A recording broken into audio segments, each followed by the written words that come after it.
warahmatullahi wabarakatuh. Perkenalkan, nama saya Rapina Distia, NPM 19640088 dari kelas reguler Pagi Banjarmasin, Fakultas Teknik Pertanian Sipil dari Universitas Islam Muhammad Arsyad Banjari. Di sini saya akan menjelaskan untuk mata kuliah metodologi penelitian dengan judul Teknik Pengumpulan Data Primer dan Sekunder isian bab 3. Untuk penjelasan lebih lanjut bisa tonton video berikut. Teknik pengumpulan data primer dan sekunder isian bab 3. A. Data primer. Data primer adalah data yang belum pernah dikumpulkan sebelumnya dan dikumpulkan semata-mata untuk tujuan penyelidikan. Data primer mengacu pada data yang berasal dari peneliti untuk pertama kalinya. B. Data sekunder. Data sekunder adalah data yang sudah ada yang dikumpulkan oleh lembaga dan organisasi penyelidik sebelumnya. Teknik pengumpulan data primer. Data primer didapatkan dengan melibatkan partisipasi aktif dari peneliti. Biasanya, data primer dikumpulkan melalui kegiatan A. Survei, B. Observasi, C. Eksperimen, D. Kuesioner, E. Wawancara pribadi dan media lain yang digunakan untuk memperoleh data di lapangan.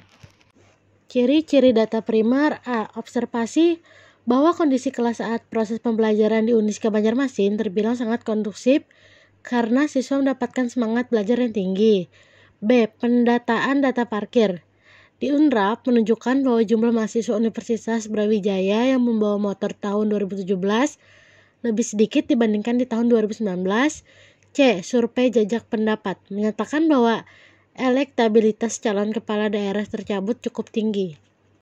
Teknik pengumpulan data sekunder yaitu proses pengumpulan data sekunder lebih cenderung mudah dan cepat dilakukan.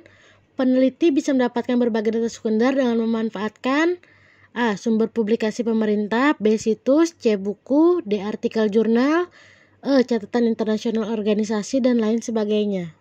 Ciri-ciri sekunder. A. Sumber daya yang dibutuhkan seperti waktu, tenaga, dan biaya relatif tidak besar, cepat, dan mudah. B. Tidak spesifik dan tidak mempunyai kontrol terhadap data karena peneliti merupakan tangan kedua.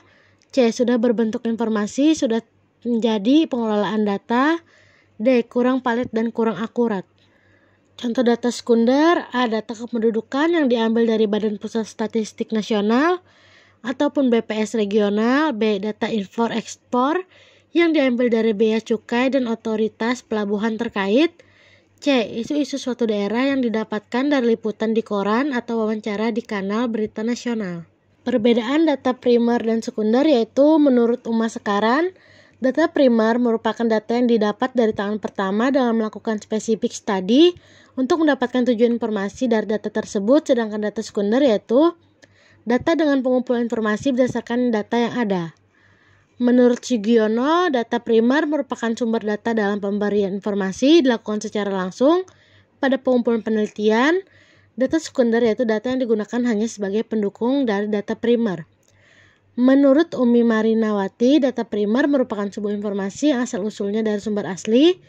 Data sekunder merupakan sumber data yang diperoleh secara tidak langsung atau bukan asli seperti majalah, buku, dan surat kabar. Kesimpulan, jadi data primer adalah data yang belum pernah dikumpulkan sebelumnya dan dikumpulkan semata-mata untuk tujuan penyelidikan. Data primer mengacu pada data yang berasal dari peneliti untuk pertama kalinya, sedangkan data sekunder adalah data yang sudah ada yang dikumpulkan oleh lembaga atau organisasi penyelidik sebelumnya. Sekian penjelasan dari saya, jika ada salah mohon maaf. Wassalamualaikum warahmatullahi wabarakatuh.